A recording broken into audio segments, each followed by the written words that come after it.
Love finding these super old roads from the 17th, 18th century, because occasionally what you'll find right off of them, you'll find foundations.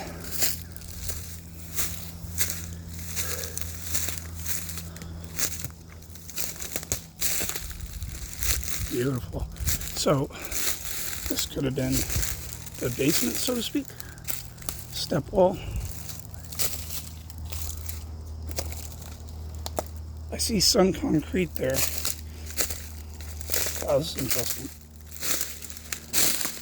It's actually right up to the bedrock. That's bedrock. Look at this.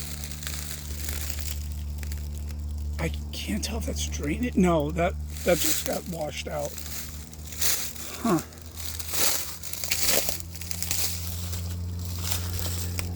Big section of it here.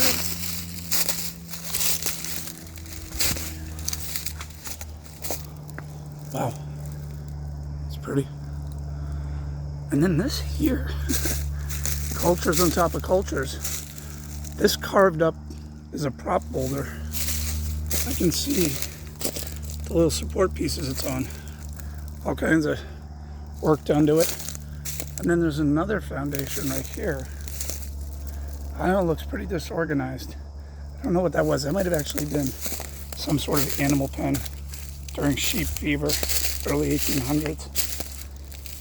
Oh, I'm in Winstead, Connecticut. I don't know if I said that.